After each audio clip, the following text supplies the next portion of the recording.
Hey, Falendrith here. Gonna go ahead and do a quick introduction to observing in Heroes of the Storm. We're gonna go ahead and talk about the role of the observer, how casters work with observers, and just kind of some general tips and tricks to get everyone started with observing. So the role of an observer in a Heroes of the Storm game is pretty straightforward. It's your job to control the in-game camera and make sure that the casters and the audience see all of the relevant events of a particular game. You'll do this just, by controlling the view on your own screen, and then having whoever controls the OBS broadcast to also lock onto your camera to create that nice and smooth observer camera that you've seen in a lot of the professional Heroes of the Storm casts. I'm going to go through a couple of tips and tricks to help everyone get started with observing. Of course, the best way to, learn how to be an observer is to try it out yourself. So I encourage anyone who's interested to reach out to a caster in NGS to, you know, try it out.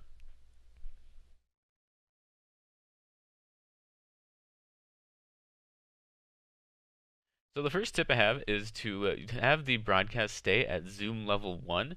This is achieved by hitting Z on the keyboard. This is kind of the default view that I operate in for most casts. Zoom level 1 just allows you to see a little bit more of the area and the positioning of all the heroes in the game.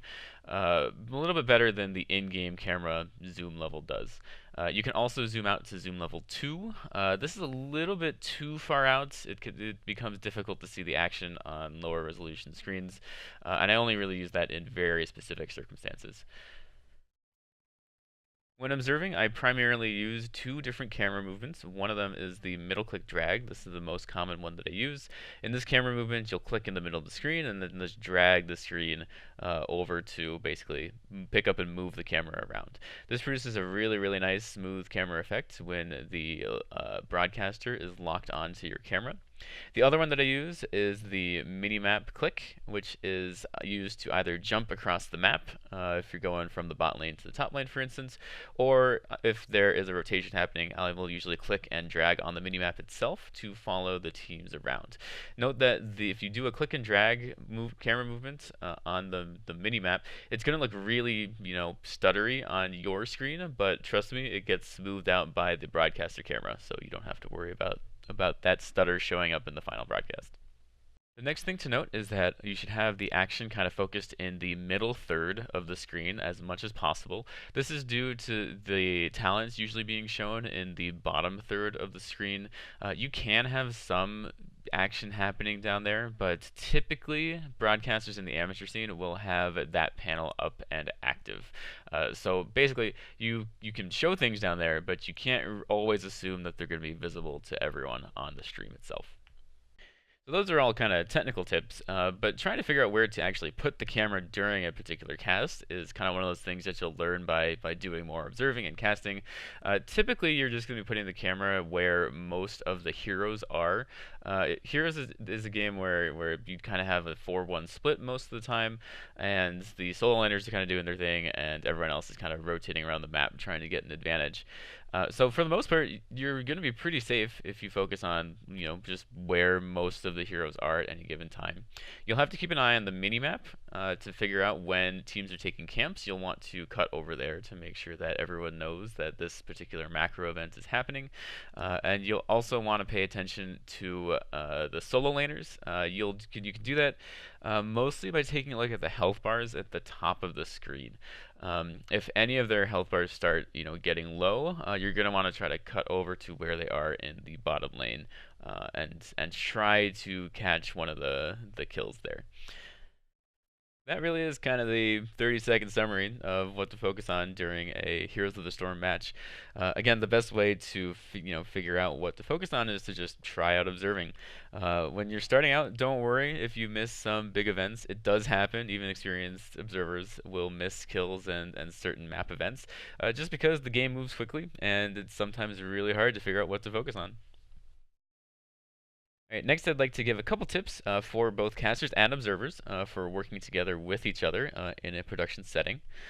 First of all, the observers should be in the voice call with any casters that are in the broadcast. This makes it so that the observer can actually move the camera according to what the casters are talking about. It wouldn't really make sense, for instance, if the casters are talking about the solo lane matchup and the observer is looking at the teams as they rotate back and forth between different lanes. The casters can also pick up on things that the observer might have missed or not been paying attention to, calling attention to camps being taken, forts being taken. Lane pressure is a really big one that is kind of hard to keep track of, but with two casters and an observer looking at the same map, you can usually get full coverage that way. At the beginning of the game, it's helpful for the casters and observers to agree on what part of the map the observer will be looking at. This is because locking on to the observer camera in the current observer interface is a little bit of a pain. The way that you do it is you'll have to figure out which player slot the observer is in the casting lobby, and then by default, the numpad keys are used to lock on to the observer camera. You'll want to double tap the number that corresponds to the observer's slots. And then your camera should be locked on to the observer, and you should not have to move it unless you accidentally bump the corners of the screen or move the camera or otherwise break the camera lock during the course of the game. If you're unsure if you'll be able to do that, just go ahead and go into a custom game, grab one of your friends, and then just practice locking on the cameras. Just one other note for casters. If the observer misses a kill or other big map event, it's a little impolite, I guess, to call it out too much. It's one of those things where the observer knows that they missed an important event, so you don't really have to rub it in. It is helpful for viewers during a broadcast to kind of get a verbal summary. If you have two casters and one of them is kind of looking at the map in free roam mode instead of locked to the caster, they can fill in what happened verbally in that event. This is a pretty common situation when you have maps like Dragonshire, where there are two different control points on different sides of the map, and it's just really, really difficult for anyone to keep track of. Okay, I think that just about does it for the crash course into how to do observing and how to cast with an observer in your game. If you have any additional questions, reach out to me in Discord, and thanks for watching.